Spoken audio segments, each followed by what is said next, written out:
Y bueno, estamos iniciando con un nuevo curso que se llama Introducción a la Biblia. Algunos han tomado este curso a manera de materia en el seminario bíblico, pero estoy seguro que muchos de los que están aquí nunca han llevado un curso de introducción a la Biblia. Y esto puede llegar a afectar mucho en nuestra comprensión sobre qué son las Sagradas Escrituras. Aquí hay personas que tal vez llevan 2, 3, 5 años en los caminos de Cristo y nunca han leído toda la Biblia, o tal vez no tienen un panorama general del relato bíblico del Antiguo y del Nuevo Testamento. La finalidad de este curso es que usted inicie a leer su Biblia, entre tanto que desde este púlpito, los días jueves, estaremos dando los aspectos generales de cada libro que tenemos en el canon o en la Biblia. Así que si hoy tiene oportunidad de llegar a su casa y puede empezar a leer el Génesis, hágalo para que cuando venga el próximo jueves ya tenga de alguna manera un contexto de lo que se pueda explicar. Y así cuando pasen los meses, usted se dará cuenta que ya terminó toda la Biblia y aparte ya obtuvo un panorama básico y general del relato de la historia de la redención en la Biblia. Así que así se llama el curso, Introducción a la Biblia. Pero antes de iniciar con el Génesis y los primeros libros, estaremos abordando unas breves lecciones sobre la bibliología. ¿Qué es la bibliología? Bueno, es una materia dentro de la teología bíblica sistemática que, como lo dice su nombre, hace que reflexionemos sobre qué es la Biblia, cuál es su propósito, cómo está conformada, cuál es su naturaleza, por qué es palabra de Dios. De eso versa la bibliología. Es una reflexión sobre la Biblia. Y entonces, en estas lecciones primarias de la bibliología, estaremos abordando algunos puntos importantes que de seguro son muy interesantes y valiosos para ustedes y para mí. El día de hoy, de manera muy en particular, estaremos platicando sobre el canon, pero el canon del Antiguo Testamento, ¿sale? La palabra Biblia es una palabra griega, biblos, de donde viene la palabra biblioteca, y precisamente esta palabra Biblia, que usamos constantemente para hablar de este libro, alude a una gran biblioteca. ¿Qué es la Biblia, hermanos? Una biblioteca. Porque si se dan cuenta, no tenemos solamente una Biblia, un libro o una carta. Tenemos un conjunto o una colección de libros, cartas, epístolas, testimonios, profecías, apocalipsis, proverbios, dentro de un mismo libro. De manera que, estrictamente hablando, la Biblia no es un libro, sino una biblioteca, una colección de libros sagrados que fungen como palabra de Dios.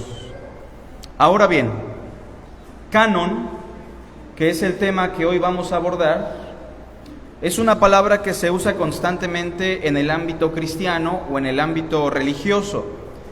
¿Puede levantar la mano aquí quién ha escuchado esa palabra alguna vez? El canon. Muchos, ¿verdad? ¿Quién nunca la ha escuchado? ¿Puede levantar su mano? También algunos. Ok. Esta palabra canon, lo tenemos aquí, es una palabra griega.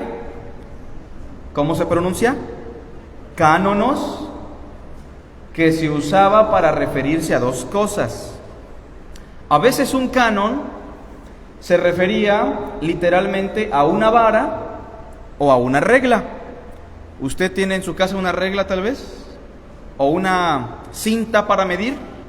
A eso se le llamaba en el mundo antiguo canon. Literalmente se hablaba de una regla, de una cinta para medir. No sé si han leído alguna vez Apocalipsis o Zacarías, cuando Dios le dice al profeta, mide el templo o mide la ciudad con una vara.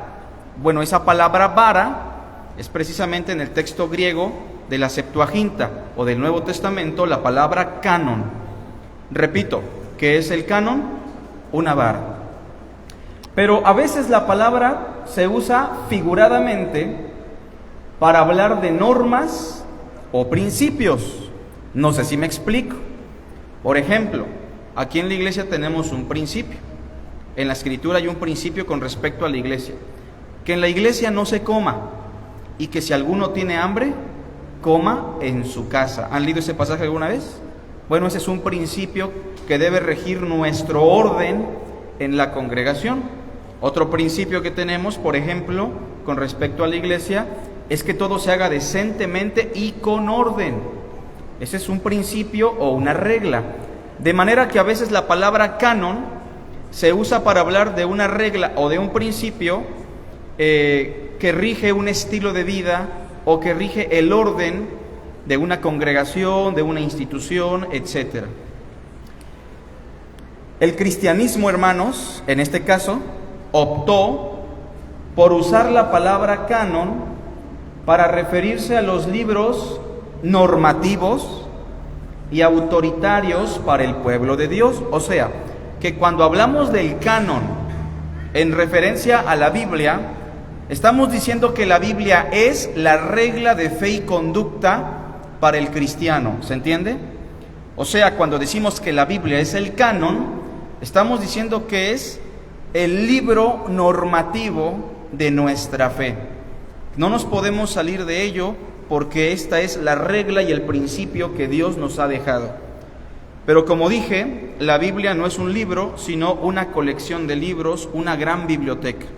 Y todos estos libros conforman lo que conocemos como el canon. Bueno, pero aquí hay un problema muy grande. No sé si tiempo atrás usted fue católico, o tal vez usted fue mormón, o tal vez usted fue judío, judaizante. Esto cambiaría mucho la perspectiva porque dependiendo la religión vamos a encontrar variantes en cuanto al canon, ¿se entiende? En cuanto a los libros que son canónicos y normativos. Obviamente que ya por implicación hablamos de libros inspirados, de libros que son palabra de Dios. Por ejemplo, si usted revisa la Biblia católica, ya sea la de Jerusalén o ya sea la Biblia latinoamericana, que es la más actual, se dará cuenta que en su canon ellos tienen en el Antiguo Testamento otros libros aparte de lo que nosotros tenemos en el Antiguo Testamento. Por ejemplo, ¿qué libros encontramos en una Biblia católica que no encontramos en una Biblia protestante, como esta? El libro de Macabeos. ¿Lo han escuchado? ¿Verdad que no lo encontramos en nuestra Biblia? Tobías, ¿verdad que no está aquí?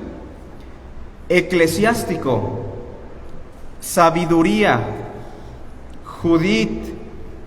Pero si usted va a la misa el día domingo y le pide prestada la Biblia a un congregante, en esa Biblia usted sí va a encontrar esos libros. Pero el católico puede entrar a nuestra congregación el día jueves o el día domingo y se va a preguntar ¿por qué en el Antiguo Testamento nosotros no tenemos esos libros? Así que siempre se da la discusión en la calle o en las charlas informales de ¿es que a ti te faltan libros? ¿Y qué responde? No, más bien, ustedes le añadieron libros. Y es una charla o una discusión muchas veces absurda porque no se tiene fundamento del porqué de las cosas. Bueno, y si usted, por ejemplo, fue mormón o conoce a un mormón, ¿alguien conoce este movimiento? Ellos tienen, aparte de la Biblia, un libro que se llama el libro del Mormón. u otro evangelio de nuestro Señor Jesucristo. Y para ellos este libro es normativo o es canónico, ¿se entiende? Pero aparte tienen doctrinas y convenios, que son otros libros.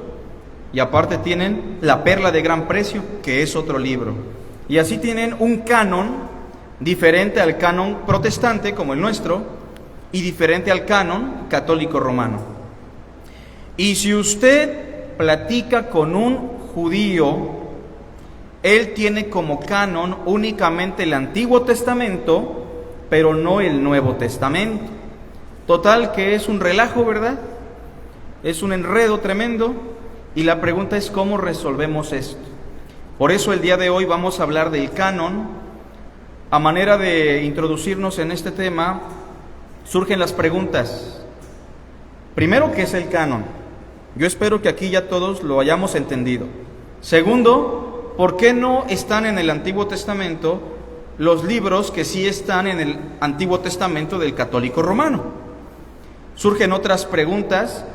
¿Quiénes determinaron o establecieron qué libros son canónicos y qué libros no? O sea, ¿quién fue el chistosito, verdad, de decir estos sí, estos no? Y por otra parte también, ¿cuáles son los principios que rigen esa determinación? O sea, ¿en qué se basaron o en qué debemos nosotros basarnos para decir que un libro es canónico o no lo es? Incluso en el mundo protestante, y cuando digo mundo protestante me refiero al cristianismo reformado, que nace en el Renacimiento, en el 1517 con Martín Lutero, y a partir de eso surgen otras denominaciones. Incluso en ese movimiento, o en el movimiento protestante, como lo es nuestra iglesia y cualquier iglesia que no es católica romana y que profesa fe en Cristo, han existido conflictos. Por ejemplo, Martín Lutero en su momento desechó la epístola de Santiago, desechó la carta a los hebreos o la llamada carta a los hebreos y desechó por completo el Apocalipsis. O sea, de esa magnitud encontramos ya diferencias incluso en el ámbito protestante. Pero hoy nos vamos a enfocar en el Antiguo Testamento y voy a tratar de explicar la lección en 3 puntos. Si alguien tiene preguntas, puede levantar su mano y puede preguntar con toda confianza, ¿sale? ¿Hasta aquí todos estamos conectados, hermanos? ¿Sí? Bien, en primer lugar, vamos a hablar de las Escrituras y el pueblo de Dios antes de Cristo. Las Escrituras y el pueblo de Dios antes de Cristo. Una pregunta, yo espero que alguien me responda. ¿Desde cuándo existen personas que pueden ser consideradas pueblo de Dios? ¿Desde cuándo, hermanos? Hermano Frank, en voz alta. ¿Que pueden ser consideradas pueblo de Dios? ¿Adán y Eva, hermanos? ¿Es correcto? Pues sí. El justo Abel, también. Noé, también. Abraham, Isaac, Jacob. Y ya estrictamente hablando de un pueblo formado en tiempos de Moisés, cuando el pueblo israelita fue establecido como el pueblo del pacto de Dios. Pero bueno, la pregunta es, ¿todos estos personajes que acabamos de mencionar tenían un libro sagrado como este para saber qué hacer y para saber qué no hacer? Por eso es importante que usted empiece a leer hoy en la noche el Génesis. ¿Quién nunca ha leído el Génesis, hermanos? ¿Puede levantar la mano? No tengan miedo, ni vergüenza, porque yo sé que algunos aquí nunca han leído el Génesis. Si no la levantan, les voy a hacer una pregunta sencilla y les va a dar más vergüenza. ¿Quién nunca ha leído el Génesis? Miren, ya se atrevió la hermana. ¿Quién más? Walter. Sí, lo leí, pero bueno, hay que levantar la mano. Hermana Lulú, ¿ya lo leyó todo? Ah, bueno, usted ya, ¿verdad? Bueno, hermana Guille. Ah, mi hermana, pues mire, hay que echarle ganas, ¿sale? ¿Qué van a hacer llegando hoy en la noche? Van a leer el Génesis. No les voy a pedir que lean los 50 capítulos en la noche, pero al menos Génesis 1:1 sí lo pueden leer. En el principio creó Dios los cielos y la tierra. Ahora váyanse con el 2 y traten de acabar lo más que puedan, ¿sale?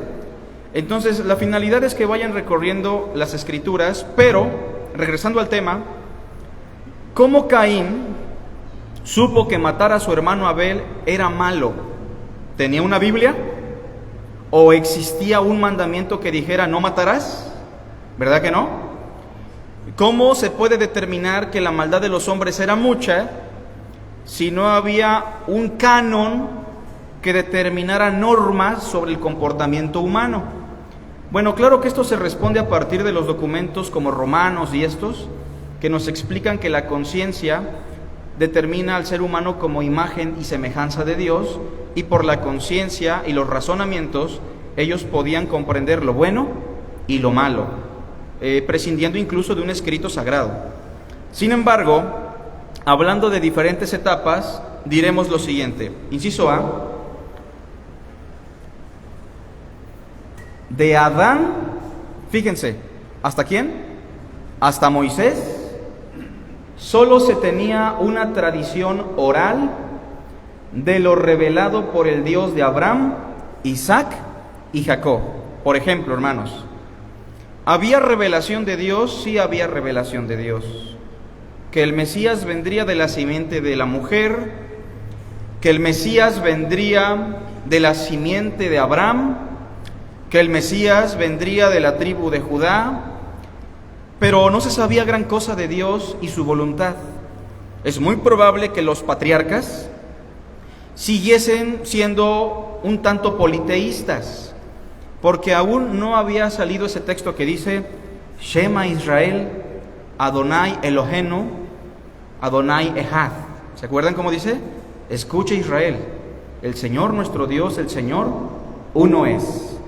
Y entonces los patriarcas, cuando hablaban de Dios, muchas veces se referían simplemente a Él como otro Dios, sí, un Dios supremo, el Dios todopoderoso, creador de los cielos y la tierra, pero eran monolatristas, porque seguían pensando que los dioses paganos existían. Por ejemplo, aún en tiempos de Elías, no sé si notan, hermanos, que pareciera que los reyes y algunos profetas como que sí dan cabida a que otros dioses existen.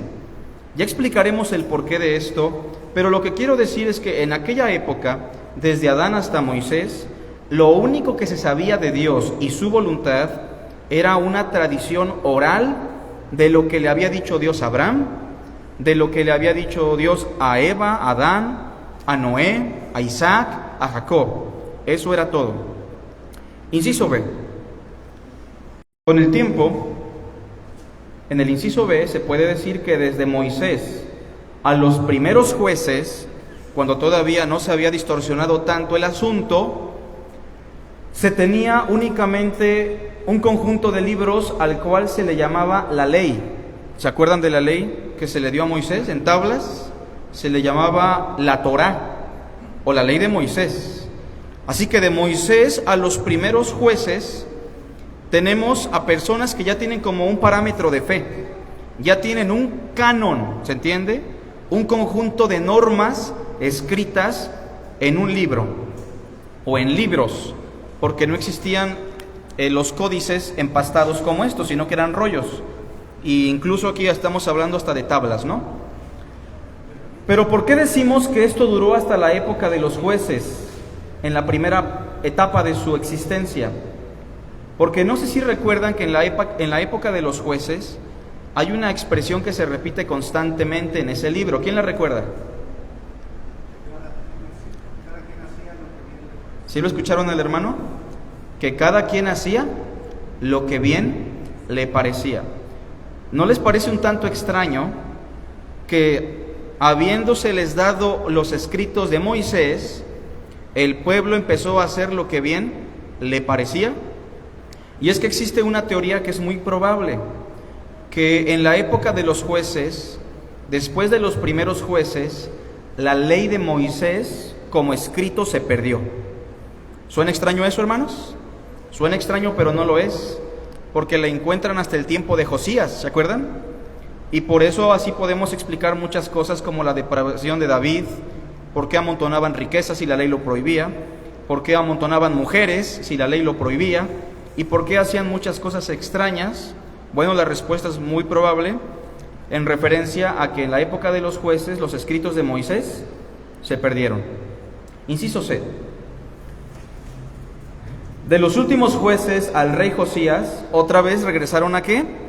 A la tradición oral, pero ahora no de los patriarcas, sino ¿de qué? De la ley. O sea, en la época de David, en la época de Samuel, ¿ellos conocían la ley, sí o no? ¿Hermanos? Sí, pero no porque tuviesen un libro. Ese libro existía, pero estaba perdido. Pero ellos conocían la ley por los textos que habían memorizado sus padres y habían transmitido de manera oral. Si usted lee los Salmos, David cita pasajes de la ley, menciona la ley, pero David no tenía la ley en sus manos como tal.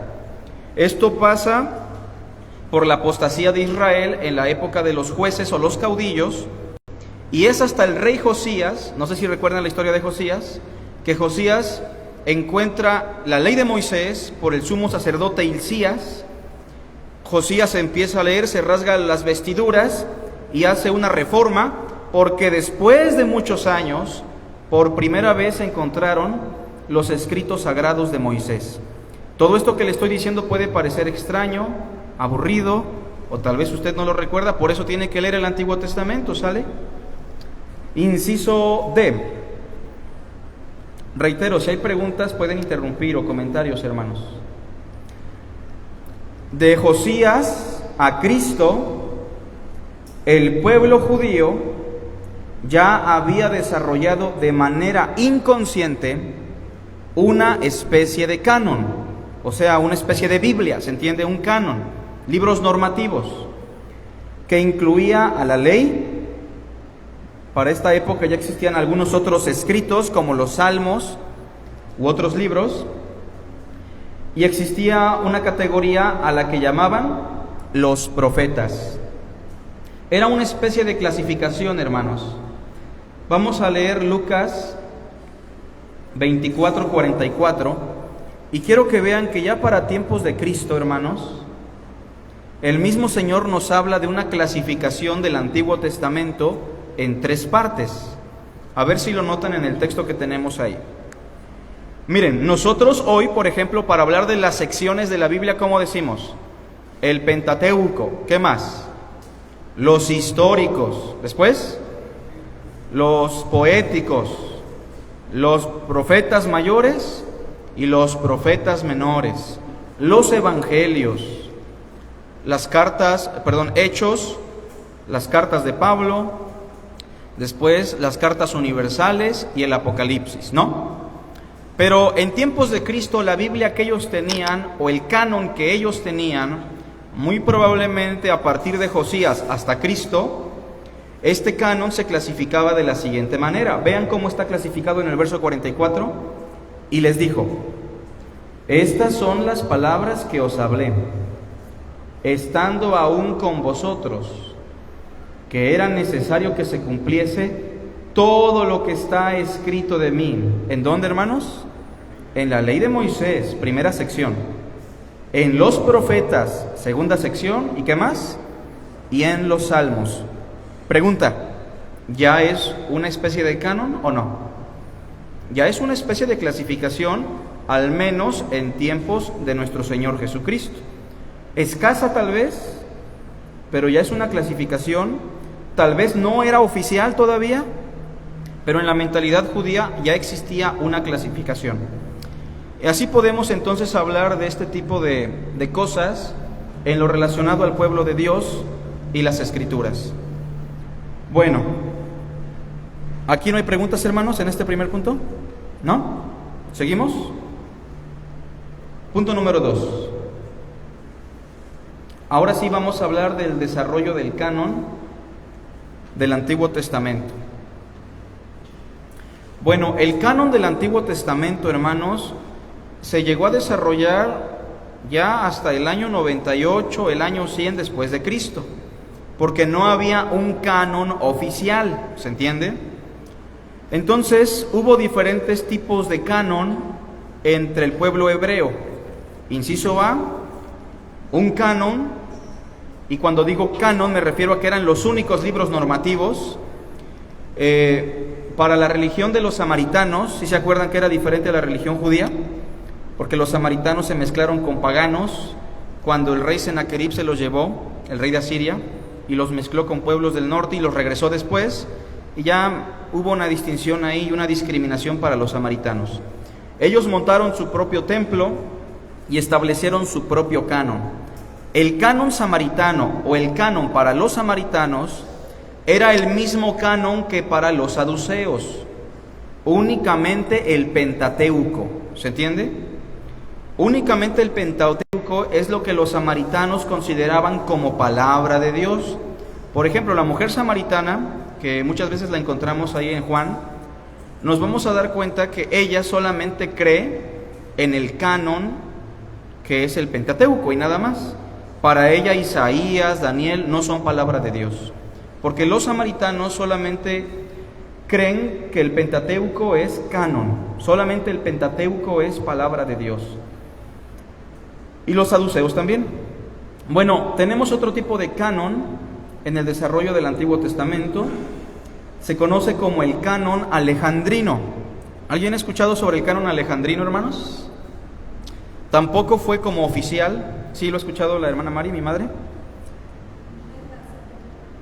Es precisamente una Biblia que se conoce como la Septuaginta. No sabemos cuántos libros incluía, porque en este canon tenemos muchos libros, incluyendo los apócrifos, entre otros. Pero bueno, vamos a explicar un poquito sobre el canon alejandrino. El canon alejandrino, o la Biblia griega, así le vamos a llamar, fue una traducción del hebreo al griego. Gracias, muy amable. Sí, como no, ahorita le apoyan ahí. El imperio de los griegos, hermanos, se dividió en 4 partes.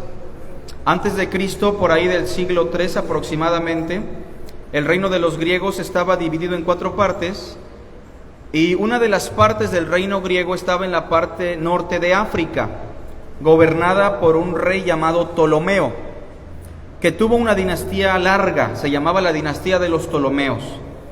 Hubo una ciudad en Egipto llamada Alejandría. ¿La han escuchado? En honor al emperador Alejandro el Magno. En esta ciudad proliferó la filosofía, la literatura, el conocimiento y la religión judía. Había un gran asentamiento de judíos en aquella época. También existía una gran biblioteca en Alejandría que tenía los volúmenes de los libros más importantes de aquellos días. Sin embargo, el rey se dio cuenta que no tenían en su biblioteca una copia de los escritos sagrados de los judíos. Entonces, ¿qué se hizo?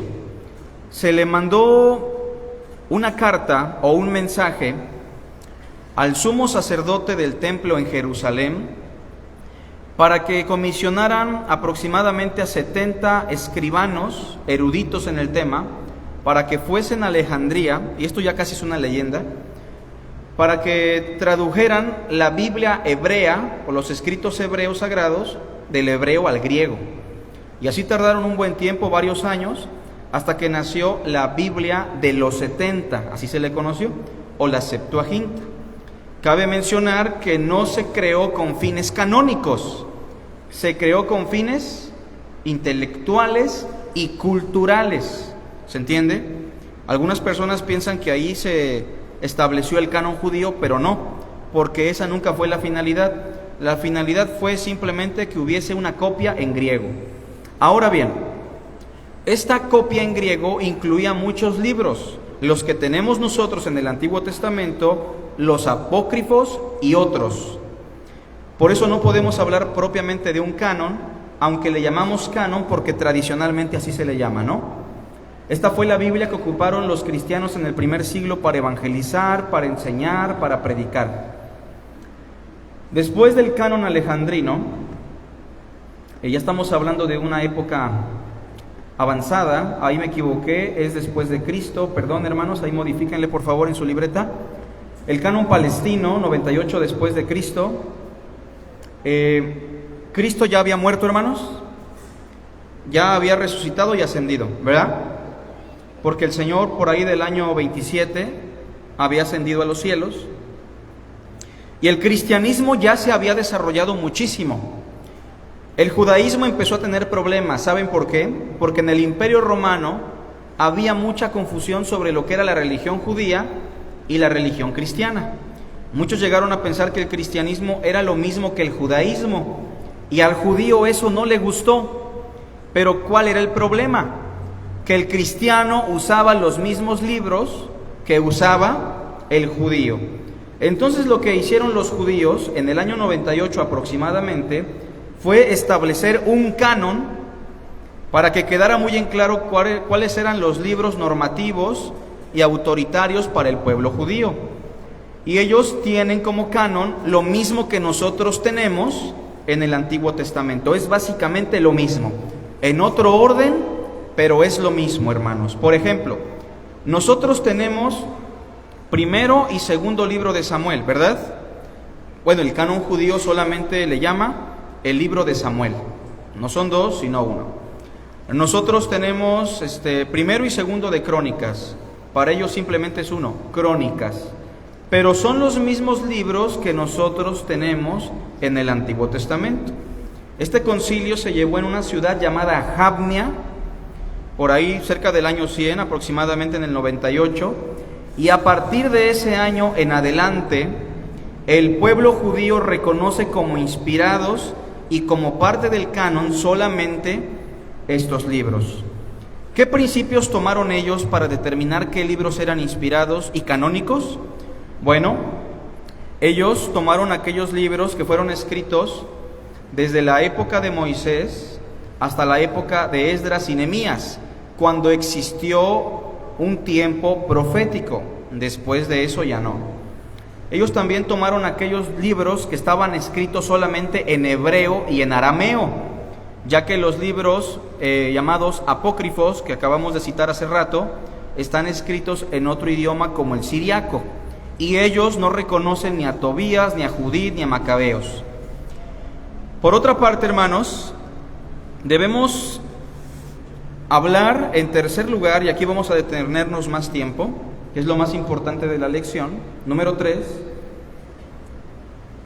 de principios prácticos ya para nosotros, como cristianos, para reconocer al canon del Antiguo Testamento.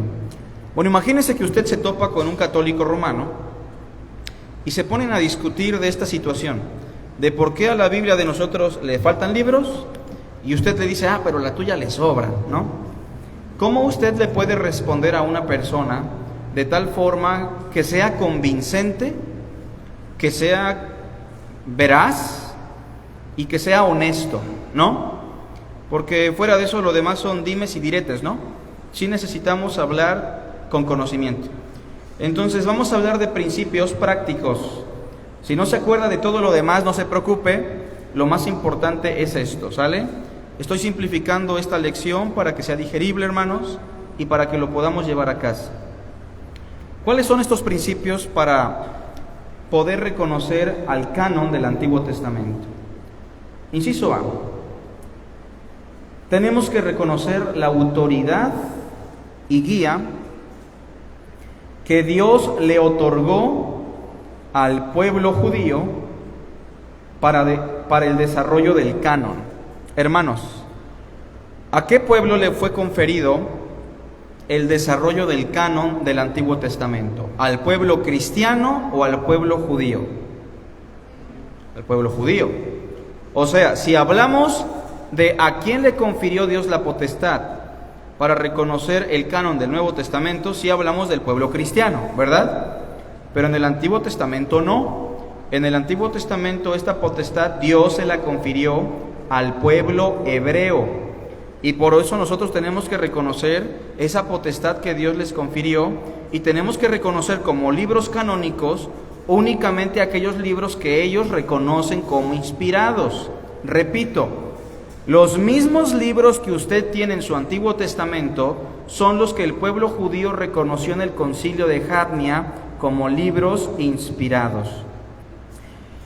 La Vulgata Latina, que fue la Biblia más popular en el medioevo y la Biblia oficial del Imperio Romano, fue basada o traducida a partir de la Septuaginta. y por eso tiene los libros apócrifos que tiene la Biblia católica.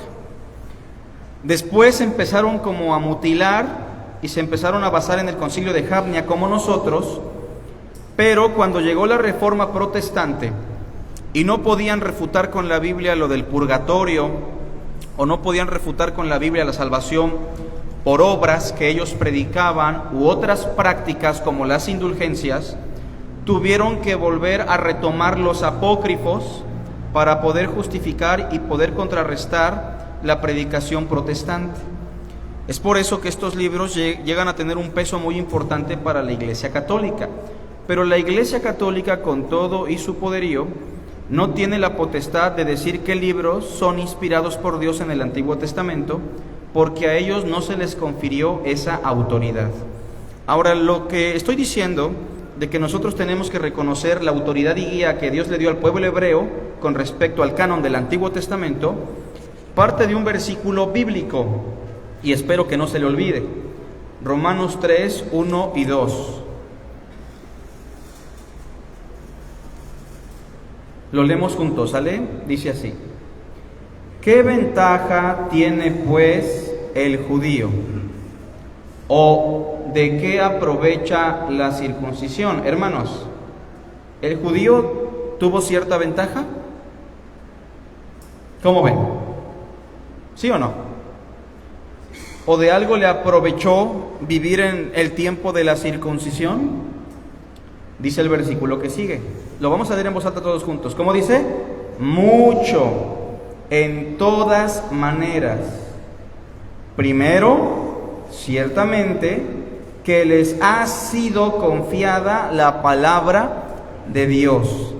Entonces, cuando nosotros decimos que el Antiguo Testamento que tenemos es el correcto, lo estamos diciendo porque nos estamos sometiendo al canon que reconoce el pueblo judío en el Antiguo Testamento. Y esto parte del principio que tenemos aquí, que por ser pueblo de Dios en el Antiguo Pacto y en los libros del Antiguo Testamento, Dios a ellos les confió la palabra de Dios.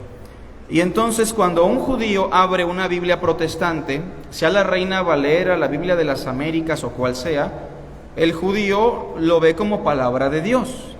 Tal vez no es su traducción preferida, obviamente, pero él no tiene ningún problema con el Antiguo Testamento que tenemos, porque fue reconocido oficialmente como canon en el Antiguo Testamento, obviamente.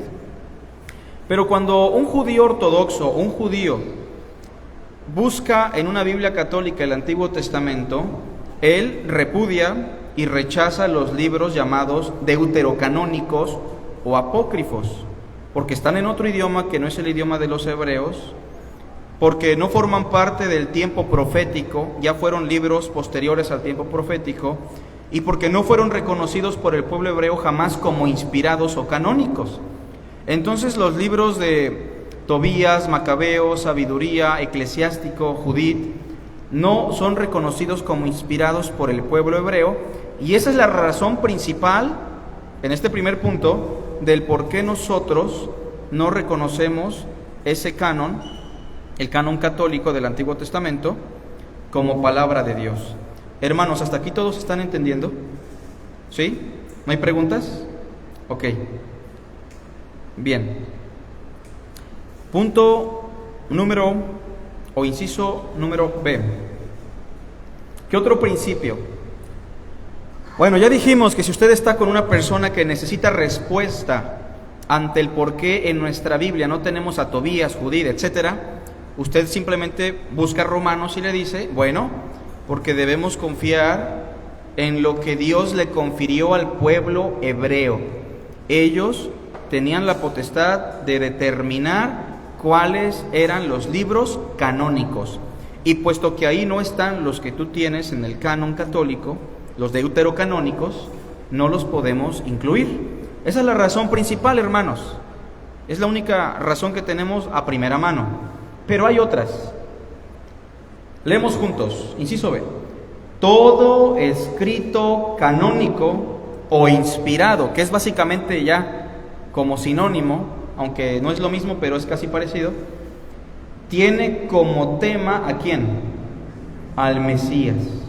O al menos nos abona para entender mejor al Mesías. Esto es muy importante, hermanos. Miren, regularmente casi todos los libros del Antiguo Testamento y todos los del Nuevo Testamento tienen como tema ¿a quién?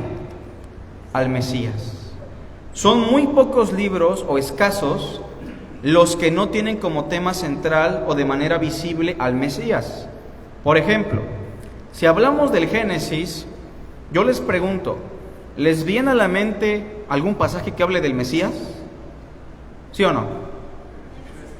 Génesis 3:15, Génesis 12, 1 al 4, Génesis 49:10, y tenemos una variedad de textos. Si vamos a Deuteronomio, Éxodo, Levítico, Números, ¿encontramos información sobre el Mesías? ¿Sí o no? En los ritos, en las sombras, en los sacrificios, en las fiestas. Bueno, si vamos a los salmos, Salmo 22, Salmo 2, Salmo 110, tenemos una variedad de textos que siempre hablan sobre el Mesías. Sin embargo, hay libros que no. Por ejemplo, Esther. ¿Alguien ha leído Esther alguna vez? ¿Habla sobre el Mesías? ¿Cómo ven? Ni a Dios lo mencionan, para empezar. Ni la palabra Dios aparece en el libro de Esther. ¿Pero es canónico o no? ¿Es inspirado o no? Sí. ¿Por qué? Por el primer principio que mencionamos. ¿Cuál era el primer principio? Reconocer la potestad que Dios le dio al pueblo hebreo para desarrollar el canon. Y así podemos hablar de casos pequeños como sería Esther, probablemente Cantar de los Cantares, que no habla directamente del Mesías, pero, como dice entre paréntesis, sí nos abona para entender mejor al Mesías y su redención. Veamos algunos pasajes que nos brinda este principio, hermanos. Vean, por favor, Lucas 24. Y esto es muy importante porque cuando usted lee Macabeos, no se habla del Mesías. Porque cuando usted lee Tobías, Judith, no hay nada de información sobre el Mesías. Es escaso. Aparte de que el pueblo hebreo no los reconoce como inspirados o canónicos, el tema nunca es el Mesías. Y el mismo Mesías nos dice algo sobre los escritos sagrados. Entonces él les dijo a 2 discípulos incrédulos de la resurrección, todos juntos: oh insensatos y tardos de corazón, para creer todo lo que los profetas han dicho. Siguiente. ¿No era necesario que el Cristo padeciera estas cosas y que entrara en su gloria? Es el más importante, el 27. Y comenzando, ¿desde dónde? Use otra palabra. ¿Y comenzando desde dónde? Desde el Génesis, ¿verdad? Desde Moisés. Desde el Génesis, Éxodo, Levítico, Números, Deuteronomio. Y siguiendo, ¿por qué? Por todos los profetas, les declaraba, ¿en qué? En todas las escrituras lo que de él decían. Segundo principio, ¿cómo puedo reconocer que un libro es inspirado o canónico? ¿Los escucho? Porque su tema central es el Mesías, el Cristo. ¿Sale? Bien. Otro texto, hermanos. Capítulo 24, verso 44 de Lucas, que ya lo leímos hace rato, pero lo vamos a ver. Y les dijo: estas son las palabras que os hablé, estando aún con vosotros, que era necesario que se cumpliese todo lo que está escrito de mí. ¿En dónde? En la ley de Moisés, en los profetas y en los salmos. Miren, la ley de Moisés, ¿cuántos libros incluye? 5. Los profetas no incluyen a todos los profetas que nosotros llamamos profetas. Por ejemplo, nosotros le llamamos profeta a Daniel, ¿verdad? Pero Daniel no era parte de los profetas.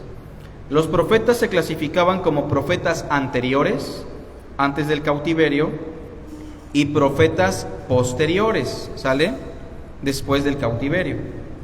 Pero ahí están incluidos en esa expresión los profetas. También en esa sección de los profetas se incluía a Samuel, se incluía Crónicas, se incluía los Reyes como libros proféticos. Y los salmos no son solamente los 150 salmos. A esta sección a la que Cristo le llama los salmos porque el primer libro que aparece en ese conjunto es el libro de los salmos, pero incluía otros libros como el libro de Esther y otros libros que tenemos en el Antiguo Testamento. Pero ¿cuál es el punto, hermanos? Que el Señor dice que era necesario que se cumpliera todo lo que estaba escrito ¿de quién? De Él, en estos libros inspirados y sagrados. De manera que todo documento que no habla sobre el Mesías y que no es reconocido por el pueblo hebreo como inspirado o canónico, no puede ser reconocido tampoco por el pueblo cristiano como canónico. Por ejemplo, ¿el pueblo hebreo reconoce la carta a los romanos como canónico? ¿Verdad que no? Bueno, pero el segundo principio a nosotros nos dice que sí es inspirado, ¿o no? Porque habla de Cristo, de acuerdo al apóstol Pablo. Siguiente versículo, que es Juan 5:39.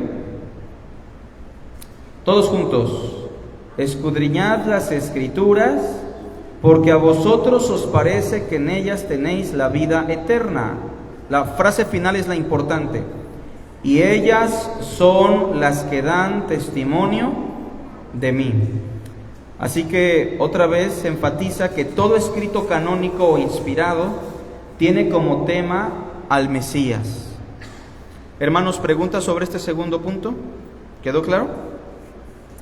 Y para terminar, hermanos, inciso C, todo escrito canónico o inspirado, obviamente estamos hablando del Antiguo Testamento, es citado como palabra de Dios en el Nuevo Testamento. Por ejemplo, hermanos, ¿a Daniel lo encontramos citado en el Nuevo Testamento? ¿Sí o no? ¿En dónde? Mateo 24:15, ¿verdad? Por tanto, cuando veáis en el lugar santo la abominación desoladora de la que habló el profeta Daniel, ¿se cita en el Nuevo Testamento Eclesiastés? ¿Sí? El viento sopla de donde quiere y oye su sonido. ¿Se acuerdan de ese pasaje? Es una cita de Eclesiastés. ¿Se citan a los profetas menores? También. Una casa estará dividida, el hijo contra el padre, la hija contra su madre, la nuera contra su suegra. Eso viene en Miqueas. Regularmente se cita en el Nuevo Testamento todo documento que es canónico en el Antiguo. Se cita Samuel, se cita Crónicas, se citan los Reyes, se cita el Génesis, se cita el Pentateuco, se citan los Salmos, se citan los Proverbios, se cita a Isaías, Jeremías. Siempre se cita todo esto en el Nuevo Testamento. Pero quiero hacerles una pregunta. ¿Alguna vez han visto en el Nuevo Testamento que se cite a Macabeos? ¿O a Tobías? ¿O a Judith? Tal vez leyendo lo han encontrado por ahí. ¿Verdad que no? Y ese es otro argumento importante. Así que cuando hablamos con alguien hay que decirle tres cosas. Primero, que los libros canónicos del Antiguo Testamento fueron determinados por el pueblo judío según Romanos 3, 1 y 2. Punto número 2, que los libros canónicos regularmente tienen como tema central al Mesías. Y punto número 3, que los libros canónicos del Antiguo Testamento regularmente son citados en el Nuevo Testamento. Ahora, les voy a mostrar algo que es importante. Busquen conmigo Mateo.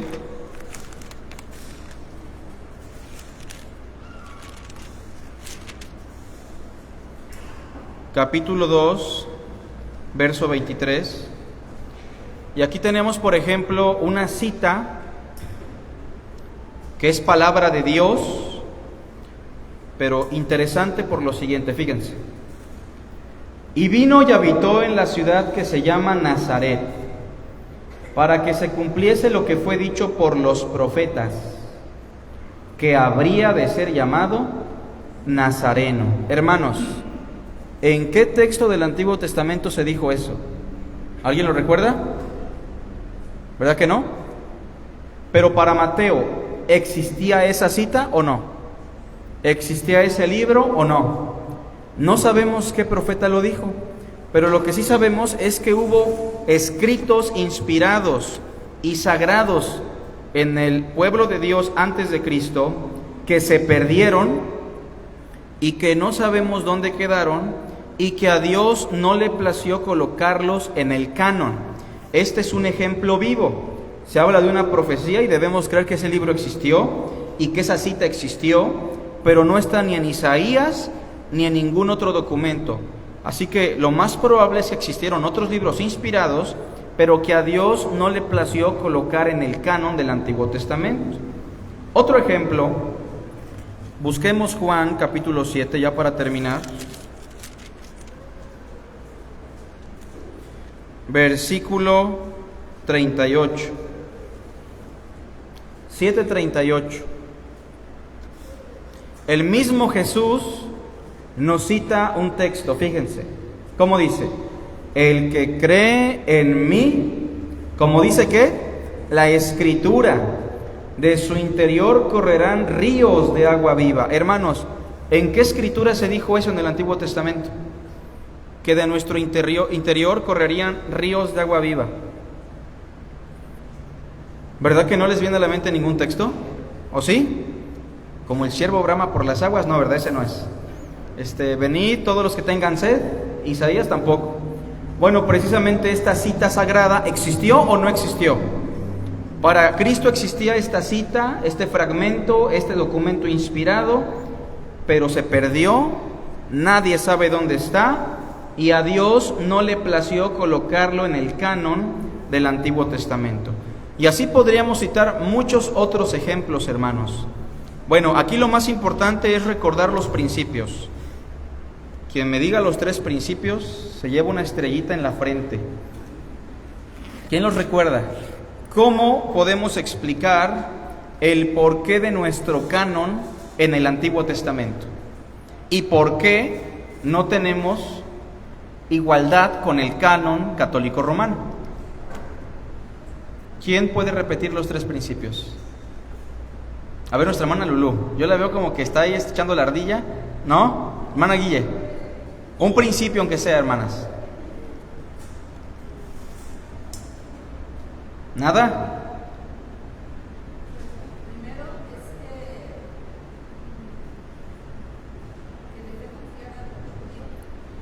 El primer principio es ese, ¿se acuerdan?